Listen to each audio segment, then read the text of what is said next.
पीले दांत वाली बहू। रंजना कभी ब्रश नहीं करती थी।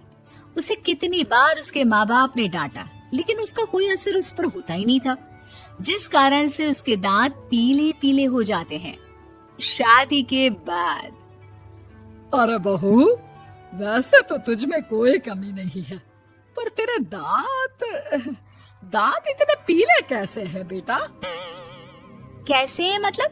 कोई सर्जरी थोड़ी ना कराइए। वो तो क्या नाम, मैं ब्रश नहीं करती थी तो पीले हो गए। अब क्या करूं?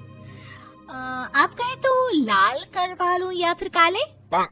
यार ये क्या है, क्यों माँ से लड़ रही हो? लड़ रही हूँ? अरे मैं लड़ रही हूँ या ये बोल रही है कि दांत पीले हैं, पीले।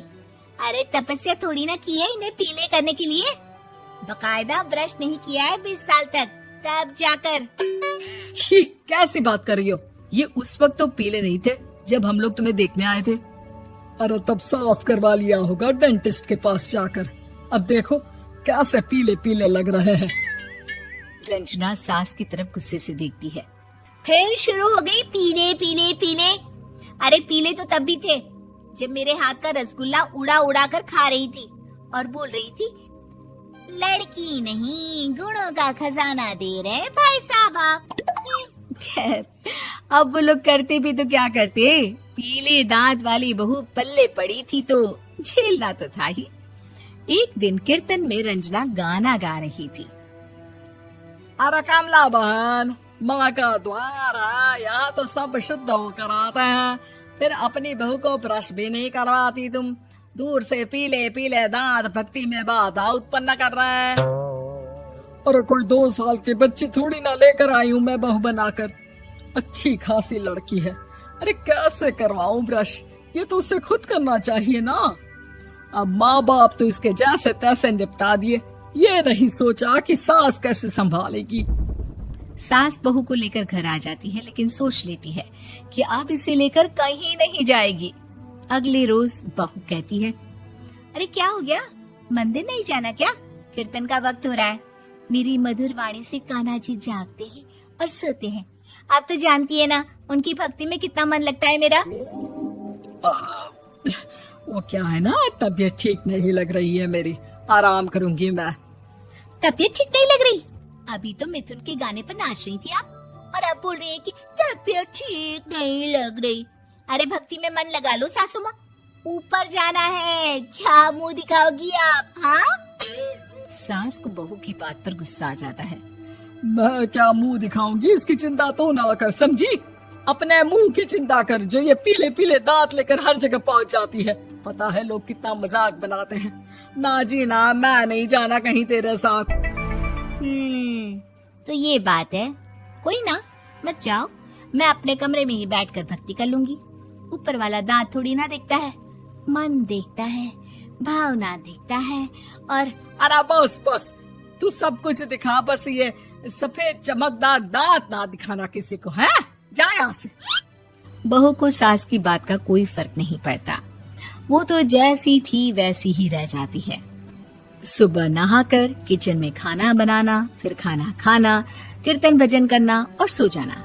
एक दिन, माँ जी मैं सहेली के घर जा रही हूँ, शाम को लेट आऊंगी। हाँ हाँ तो जाना, मैंने कौन सा तेरी आरती करनी है घर पर बैठकर। रंजना सहेली के घर जाती है, जहाँ वो पार्टी में जाने की तैयारी कर रही होती है। अरे शिखा, कहाँ जाने की तैयारी कर रही है? मैं गलत वक्त पर आ गई क्या? अरे नहीं यार, उल्टा सही वक्त पर आ गया। मैंने ये साड़ी और ज्वेलरी निकाली है यार, शाम को इनके ऑफिस की एक पार्टी में जाना है। बताना कैसा लग रहा है ये सब? नहीं यार, इस ड्रेस के साथ तो वो वाली ज्वेलरी अच्छी लगेगी। हाँ हाँ सही बोल रही है, मैंने ध्यान ही नहीं दिया। वैसे तो हमेशा से मस्त फैशन सेंस रखती है। तो बड़ा जाती होगी ना पति के साथ पार्टी में। रंजना कुछ नहीं बोलती, बस सोचती है कि यार काश ये बात सही हो जाती, पर मैं क्यों नहीं जाती पार्टी में? क्या इन लोगों की कोई पार्टी होती नहीं होगी?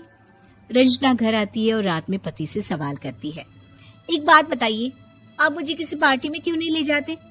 क्या आपकी यहाँ ऑफिस में पार्टी नहीं होती? पति बेचारा क्या कहता कि दांत पीले हैं तुम्हारे इसलिए। अरे कोई पार्टी होती नहीं हम लोगों के ऑफिस में, तो कहाँ से लेकर जाऊं? और मार्केट, मॉल, कहीं वीकेंड घूमना, कहीं तो। अरे यार, सारे हफ्ते में एक छुट्टी मिलती है, तो सोचता हूँ कि आराम ही कर लूं। क्यों? रंजना मन मार के रह जाती है। पहले कभी सास के साथ मंदिर जाया करती थी, लेकिन वो भी सास ने ले जाना बंद कर दिया। घर बैठी बैठी रंजना बोर हो जाती है। तभी उसे आइडिया आता है और वो मायके जाने का सोचती है। सासू माँ, 2 दिनों के लिए मम्मी के घर जा रही हूँ। अच्छा अच्छा, ठीक है, आराम से जा। और हाँ, माँ से कुछ अच्छी आदत सीख कर आना कि कैसे शरीर के हर भाग की तरह दांतों की सफाई भी जरूरी होती है, समझी? शुरू हो गई ना आप। वो लोग आपकी तरह नहीं है कि छोटी छोटी बात का बतंगड़ बना दे। उन लोगों के लिए मैं मायने रखती हूँ, ना कि मेरे पीले पीले दांत। रंजना माँ को बिना बताए उन लोगों को सरप्राइज देती है, लेकिन जैसे ही वो दरवाजे पर पहुंचती है, अंदर देखती है कि घर वाले कहीं जा रहे होते हैं। अब माँ, काश रंजना दीदी के दांतों वाली प्रॉब्लम नहीं होती, तो वो भी हम लोगों के साथ चलती ना बुआ जी की बेटी की शादी में। हाँ बेटा, लेकिन अब उसे कौन समझाए कि उसको उसके पीले दांत नहीं दिखते, लेकिन उसके आसपास के लोगों को कितना एम्बैरेसिंग फील कराते हैं। मुझे तो कितनी बार उसके स्कूल की टीचर ने शिकायत की कि उसके साथ कोई लड़की बैठना भी नहीं चाहती, और ना ही कॉलेज में कोई उससे बात करना चाहता था। लेकिन पता नहीं क्यों उसे ये बात समझ में ही नहीं आती।